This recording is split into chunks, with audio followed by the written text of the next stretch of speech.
Les années se suivent et décidément ne se ressemblent pas. Pour l'année scolaire 2020-2021, les carillons ont sifflé depuis quelques heures. Lycéens, collégiens et écoliers ont depuis ce lundi 5 octobre 2020 à nouveau enfilé leurs uniformes afin de reprendre le chemin de l'école.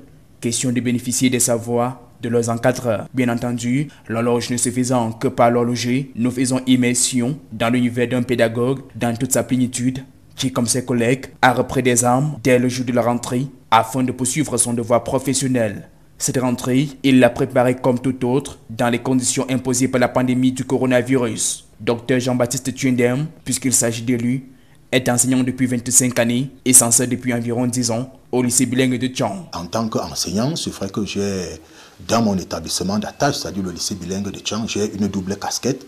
J'ai la casquette de professeur, puisque j'ai des heures de cours. Chaque membre de l'administration est astreint, n'est-ce pas, à des heures de cours. Et également, de l'autre côté, j'ai la casquette de censeur, c'est-à-dire adjoint au chef de l'établissement, responsable de la discipline et de la pédagogie. C'est exaltant parce que ces enfants, ça fait presque 4 mois ou plus que qu'on s'est séparés. On s'est séparés d'eux.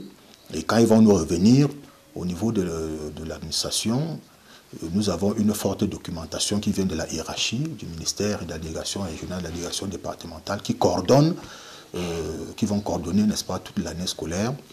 Et ce sont ces prescriptions-là que nous allons suivre. À rentrée spéciale, mesure spéciale. Pour cette reprise des enseignements qui s'opèrent dans un contexte tout particulier, notre enseignant souhaite voir les efforts des parents s'écrêper sur le déploiement de la communauté éducative pour relever les défis qui interpellent les différentes parties prenantes pour l'année scolaire qui commence, afin de lui assurer à cette jeunesse une éducation de qualité. Nous souhaitons d'abord que les parents d'élèves nous accompagnent dans l'encadrement des enfants. Il faut déjà que les parents, dès demain, vous savez bien que par le passé, lorsque la rentrée scolaire était prévue, par exemple le 2 septembre, parfois c'est vers la fin octobre que l'école commençait.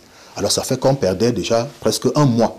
Voilà. Et les parents et les élèves croyaient que non, il faut attendre, il faut faire la classe, il faut non.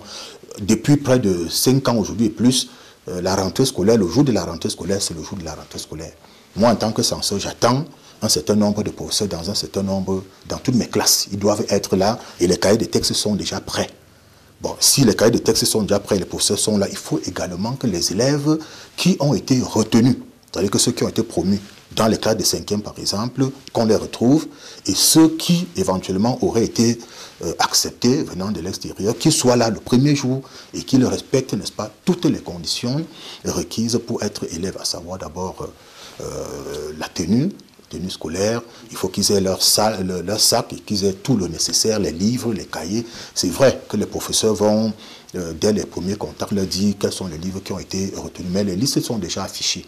Le professeur a pris le soin d'afficher de la 6e en terminale et puis dans la section anglophone, tout est déjà là. Ça veut donc dire que si le parent veut prendre l'affaire au sérieux, qu'il se rende déjà au lycée, après le lycée au marché pour rapidement mettre l'enfant up-to-date, comme disaient les anglophones. Si l'homme se félicite de l'attention qui est orientée à l'endroit des seigneurs de la CREA par les pouvoirs publics relativement à la mission qui est la leur, à savoir forger la fine fleur à qui sera passé le témoin pour conduire le trône de l'avenir de la nation, comme le témoigne le terme qui sous-tend l'année scolaire 2020-2021 et déplore cependant l'accompagnement matériel et financier qui est resté maigre au Cameroun, et ce, depuis des décennies, en dépit des mutations jusqu'ici opérées dans le système éducatif. La rentrée est donc effective depuis le lundi 5 octobre dernier et l'homme des lettres qui vient de soutenir une thèse de doctorat à l'université de Tchang a le moral bien haut pour la suite de la mission à laquelle il a consacré son être. Transmettre les connaissances, comme il sait aussi le faire à travers ses tests littéraires ou via les ondes de radio, par le biais des émissions radiophoniques à caractère éducatif ou même les activités parascolaires dont il a régulièrement été le chef d'orchestre au sein des différents établissements scolaires qu'il a jusqu'ici parcourus.